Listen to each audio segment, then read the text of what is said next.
Welcome to SportsBeat KC, the Kansas City Star's daily sports podcast. It's Wednesday, February 24th, and I'm Blair Kirchhoff. Last night, all three of our major college programs were in action, all tipped off at 8 p.m. Only one came away victorious. It wasn't Kansas, with revenge on its mind at Texas. It wasn't Missouri, favored at home over Ole Miss.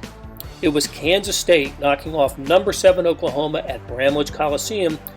And we start today's show talking about the Wildcats and their star from the game, Mike McGuirl.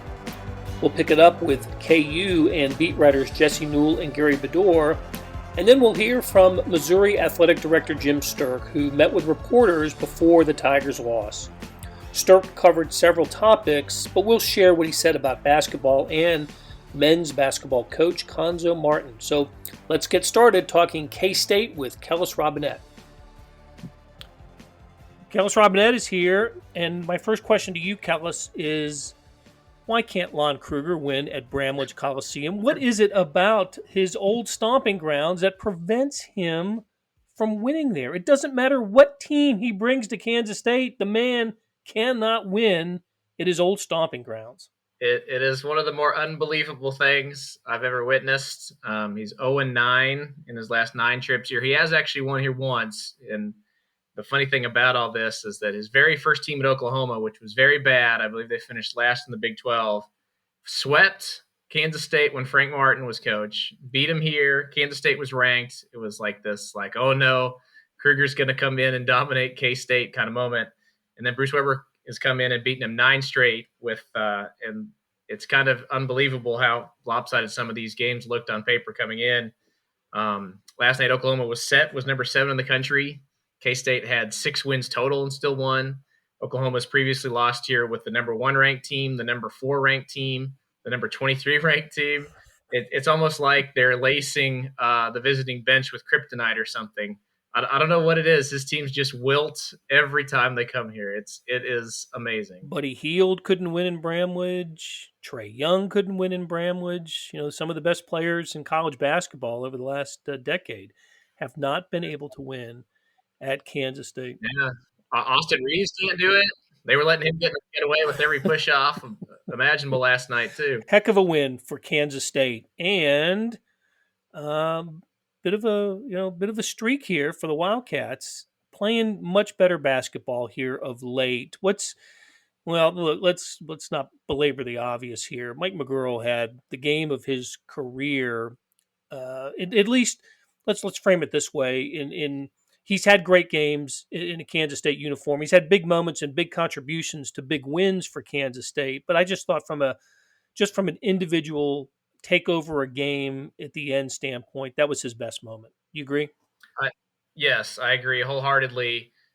This was the first time like he was the guy doing it. The 2 other big games that come to mind was he scored 17 points. You and I were both there when Kansas State beat Creighton in the first round of the NCAA tournament. That was unexpected, but they had Barry Brown, they had Kamau Stokes. It was basically just a bonus. They might have even won without it. I'm not sure. A few years later, he helped Barry Brown beat West Virginia with the biggest comeback in school history, scored 18 points. Great moment. Everybody remembers it. But again, that was, more of a Barry Brown thing than him. Last night, this was him, and he really saved the day because with 4 minutes to go, Oklahoma was up 6. They were in the double bonus. Kansas State had made 4 of 23 three-pointers all day long. They'd been a bad three-point shooting team all year. There was no reason to expect that all of a sudden someone would come out and start draining threes. Then he comes down and goes bang, bang, bang, 9 points on 3 shots. Totally changed the game, put them ahead. They never trailed again. And, so somebody asked him afterward, was this your best moment? Did it top those others? He wouldn't go there, but I'll go there. This was his best, I think, no doubt. For sure. And look, it comes at a time when, the Wildcats had beaten TCU to end the losing streak, and recently, but I don't know if I guess, look, you cover him, you see him every game, you've seen him play better. I'm not sure anybody was convinced that a corner had been turned, or this was a team that was capable of beating the number 7 ranked team in the country, but it happened. And so I guess my question is, how much better is this Kansas State team now than it was just 3 weeks ago? They're quite a bit better, and the biggest difference has been defense. They've held. I mean, it's not just like make believe they're slowing the game down. Teams are still scoring on them. They're actually getting stops now. They've held 4 straight teams at or below 0.94 points per possession, and typically anything below 1 point possession is considered pretty good in basketball. So to do that 4 straight games against teams like Oklahoma State, Kansas, TCU, and Oklahoma's been one of the better scoring teams in the country. So especially to do it against them, that shows how far they've come. And the surprising thing about it is that earlier in the season, this was looking like by far, when I say by far, I mean like no comparison, that this was the worst defense Bruce Weber's ever had at Kansas State. They had a game against Baylor where they allowed 1.47 points per possession, which is ridiculous. I mean, it's almost like they weren't even out there. Baylor could have done that against Air. They scored over 100 points in both meetings against the Bears. So that was bad. There were certainly, I mean, they started the season, they gave up 80 against Drake. Just a lot of bad performances in there, but somewhere along the lines, they got some continuity. I don't know. A few games ago, Bruce Weber said he wanted to see the guys start slapping the floor, which I think is a bit obnoxious, but that's kind of served as their turning point. They've played a lot better since then. And, the offense is still lagging behind, but hey, when they can hit some clutch shots like they had the last 2 games, you can see it's just enough for them to win occasionally. A floor slapping turnaround. I like it. So, all right. So where do they go from here, Kellis? It's slaptastic. Low hanging fruit there, Kellis. That's a great question. I think I certainly don't love their chances against West Virginia. They were without Antonio Gordon last night, which made the upset even more improbable. I don't know that he'll be back at full strength, and they never play good in Morgantown. I mean, if they win that one, then boy, they're really on a roll here. That's what they call a winning streak, 3 straight victories. But they caught a nice break to end the season. They'll get Iowa State here after Iowa State has to play 4 games in 8 days. So you would certainly think that is a winnable game for them. Then, who knows? They go to the Big 12 tournament with some momentum. Maybe they've won 3 or 4 or 4 and 4. They get another win there, and all of a sudden, as bad as the season looked at times, maybe it can end on a decent enough note. They can maybe approach 10 wins or something like that. That this whole season really, I mean, they were picked to finish last from the get-go. I don't know that anybody was realistically thinking they'd make any kind of tournament, whether it be the NCAA, the NIT, or one of those CBI type of things. It was really more about, establishing a foundation, building something for the future, and hopefully winning next year and beyond with this young core. And finally, I think you're at least starting to see it's possible with these last 2 games. So yeah, they'll go to Kansas City to defend their co-Big 12 tournament championship from last year. All right, Kellis, great catching up with you, and we'll talk to you again soon. Jesse Newell and Gary Bedore here. You guys covered last night's Kansas-Texas game. The Jayhawks lose it 75-72 in overtime. I was interested in Bill Self's post-game comments. He, as you would expect him to be, a little ticked at the loss, but he sounded more constructive than anything, Jesse. I thought he, pointed out the areas where they failed down the stretch and thought they were correctable and teachable. And, of course you can never, you can't hide the disappointment in his tone when they lose a game like this, especially one after they led by 11. But I just thought he was more, these are things we can fix, and let's put this one in the rearview mirror pretty quickly. Yeah, it's the waves of Bill Self here, because I think we've talked about this multiple weeks on this podcast, which is like, at first it was like, look, big picture, think about how you can be good for the NCAA tournament, which is what's important because they're not going to win the Big 12. And then it was like, I desperately want to take second place in the Big 12. Right. That message from him, and Bill Self really wanted to do that and got competitive again.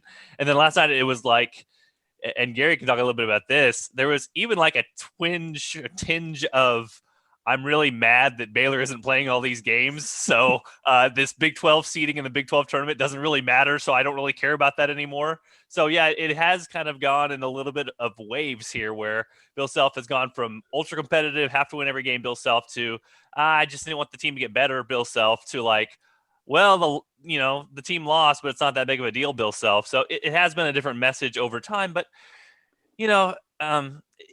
it's more of an NBA mindset to me. It's sometimes shots go in, sometimes they don't. Sometimes you get a call that goes your way, sometimes you don't. Sometimes the other team shoots a lot of free throws, sometimes they don't. KU left a lot of controllables on the board yesterday in their game and had a lot of different ways where they could have won the game with one particular play and didn't get it done. So usually that frustrates Bill Self. But I wrote about kind of this in my analysis after the game, which is it's not going to be a big deal game. Like KU's sort of a 4 or 5 seed in the NCAA tournament.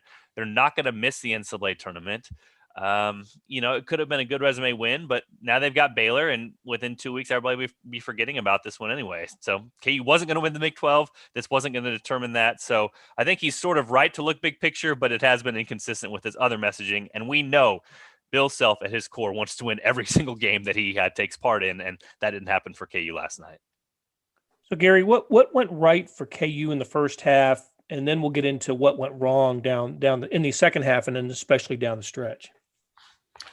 Well, Bryce Thompson scored 11 the first half, so that was 11 they didn't get in the second half because he didn't get any. He only played about 5 minutes the second half, I believe.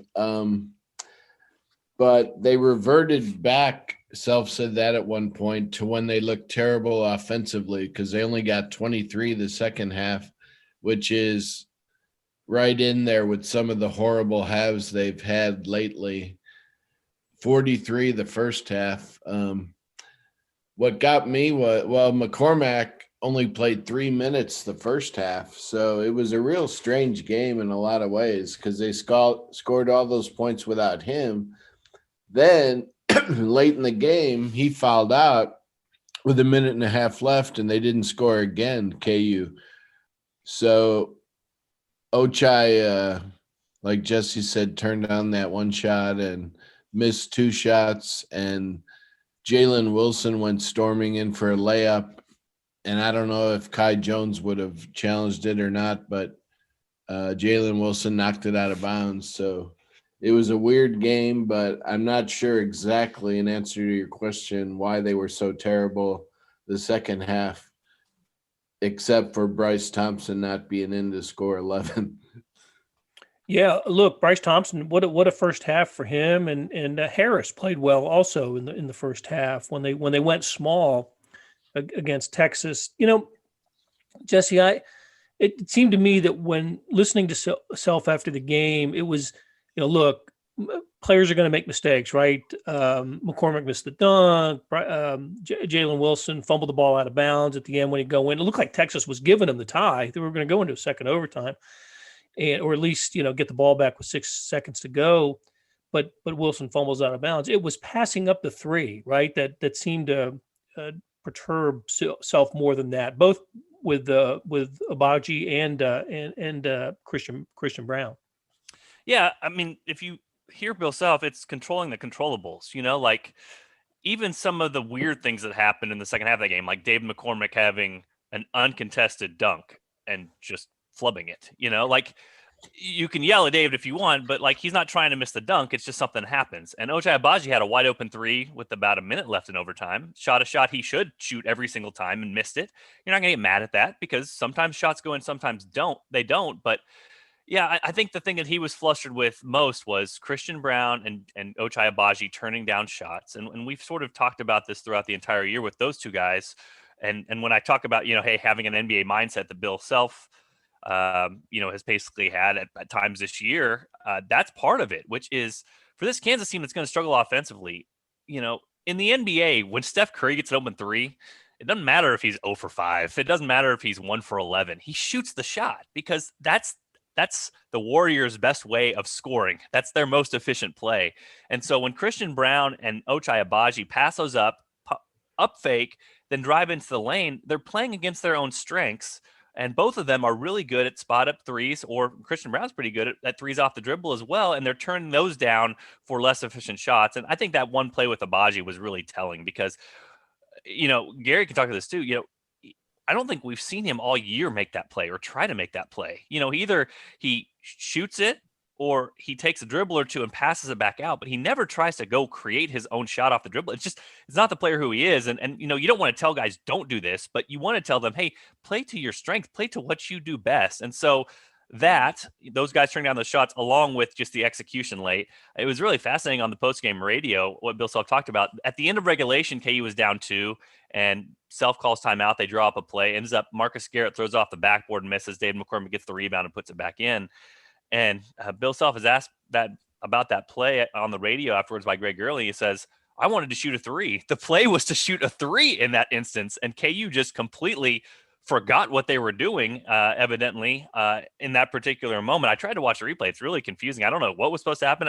I'm guessing Marcus Garrett was supposed to use a ball screen instead of rejecting it, and that kind of threw everything off. But Bill Self had commented that 3 different times out of timeouts, players just forgot what they were doing. And so that's what's going to eat at him, because that is how Bill Self has always won close games with his teams. If you go back to the replay, the guys were talking about it, Bob Wischusen and Jay Bills were talking about it right before that KU play. They said, KU is so good executing here. They're going to get what they want. They're going to get the basket. And it ends up Marcus Garrett's flailing something off the backboard because nobody's doing anything that Bill Self told him to do. So those are the things that's going to drive him nuts. And again, as you mentioned before, Blair, those are the correctable things. And not only that, this is kind of the game you want to lose by having those things not happen, because it reiterates that those things are important, but it gives you a loss that really isn't that huge in the grand scheme of things. The big loss is going to come in a few weeks.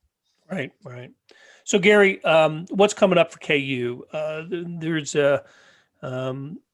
going to be a senior night. I guess all programs are going to go through a senior night, even though the status of senior players is uncertain because everybody's granted all the, there's an additional year of eligibility available to them. But what do we got coming up for Kansas? They play Baylor on Saturday at 7. Baylor is still undefeated, obviously. So it's a pretty big game because KU's never lost on senior night.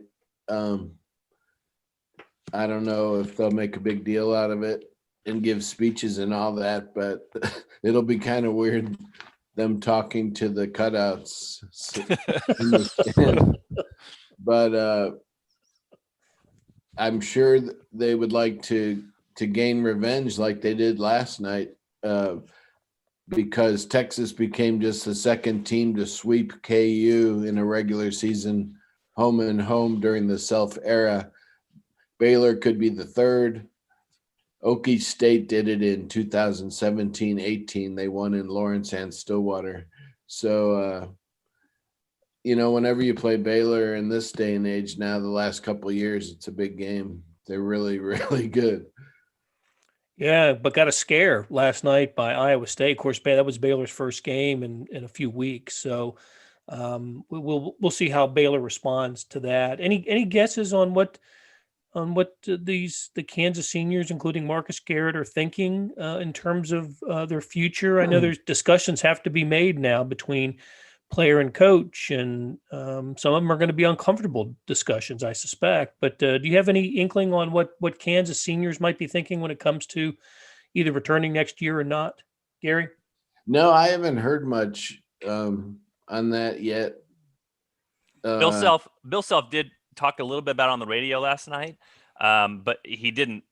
He just basically said he had to have conversations with guys about what they're going to do, and it's sort of funny Gary's bringing that up too, because Self had mentioned potentially they could try to squeeze in a game next week, just to kind of fill that weekend since they got all their games in, and it would be sort of funny to announce that game like today or tomorrow to make sure that is your senior night instead of the Baylor game, to try to keep this whole streak going. So potentially, Kansas might, no, Baylor is not senior night. Tarleton State is senior night, everyone. Okay. Yeah. Make the cardboard cutouts very happy. But no, it is a good question. there's been kind of some whispers on these ESPN broadcasts from people that obviously, have talked to Self. I would think Marcus Garrett's going to try to go pro, just, see where it takes him. And he's probably done all he will do at Kansas. And, there's been talk about, KU potentially landing some sort of transfer point guard to fill out their roster next year. So I would assume he's gone. And I mean, same thing for Mitch Lightfoot. At some point, you all start the rest of your life, and this is his 5th year. Coming back for a 6th would be, I mean, it would make him a fan favorite, but at some point, you probably just don't want to be 25 years old playing 6 minutes a game for Kansas just because, think you want to move on. You want to go get a job. You want to start your life in the real world. So we'll see what happens. Again, if they come back, I'm sure KU would welcome them, but those are the 2 seniors and those are the ones with decisions to make. Right. Okay. Hey, good conversation. Thanks, Gary and Jesse, and we'll talk to you again next week. Let's switch focus to Missouri. Like I said, the Tigers are coming off a crushing loss to Ole Miss at home. Why was it crushing? The Rebels swept the season series against Mizzou. See, the Tigers have beaten Illinois, Alabama, Tennessee, and have other impressive victories. They just don't match up well against Ole Miss. The Rebels' zone defense was a factor in getting Missouri shooters out of rhythm, and when the game was tied with about 2:45 remaining, Ole Miss made more plays down the stretch. Missouri's spot in the NCAA tournament is secure, so no worries there. But that would have been a great victory for the Tigers last night. They just couldn't secure it. The next scheduled game is Saturday in Columbia against Texas A&M. We'll see if that one gets played. Because of COVID issues, the Aggies haven't played a game since a January 30th victory over Kansas State. Their last 7 games have been postponed. Before the Ole Miss game, Athletic Director Jim Sterk met with reporters. Here's what he had to say about basketball and his response to a question about Cuonzo Martin's future as the Tigers coach. Martin is in the 4th of a 7-year deal, and Sterk suggests this is about the time you start thinking contract extension. Obviously, men and women's basketball regular season's closing in on the tournament time, and I think women's basketball's peaking at the right time. They're a tough team to beat, and they really missed that first part of the season, the non-conference part, and they're starting to gel, and I expect them to cause some havoc in the SEC tournament, and if they don't make it to the NCAAs, that they'll be in postseason with the WNIT.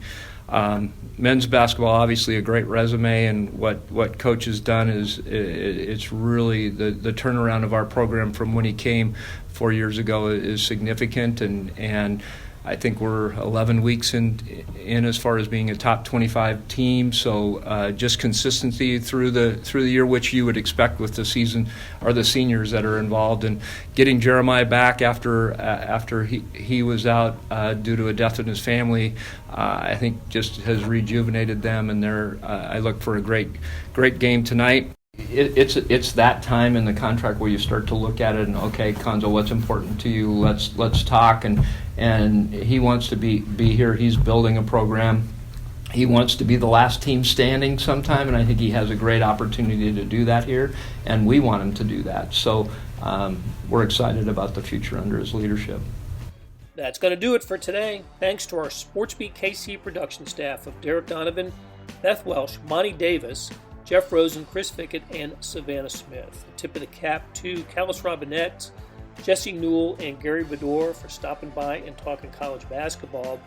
Links to their stories and my coverage of Missouri's loss to Ole Miss last night can be found in the show notes and on kansascity.com. Hey, we have another deal for you. For a limited time, you can subscribe to Sports Pass for 99 cents a month. That's right, 99 pennies a month. After 3 months, it auto-renews at $5.99 a month unless you cancel. And what a time to subscribe. The Royals are in spring training, March Madness is right around the corner, and it's never not Chiefs season. How do you get it? You go to kansascity.com/sportspass2020. That's kansascity.com/sportspass2020. Do you want more than just sports coverage? Check out the entire Kansas City Star product. Sports, news, features, commentary, and analysis, the whole thing. You get all the stories written by my talented teammates, plus additional news, sports, and business coverage with the e-edition. A lot of good national stuff in the e-edition. The details for all of these deals can be found at account.kansascity.com. kansascity.com/subscribe. And if you're having trouble hunting down any of these offers, you just send me an email, bkirkhoff@kcstar.com, and I will get you to the right place. So whether it's the Sports Pass or the full subscription, you're getting and supporting the best sports and news coverage in Kansas City and helping us produce programs like SportsBeat KC. Thanks for listening, and we'll be back on Thursday with another episode.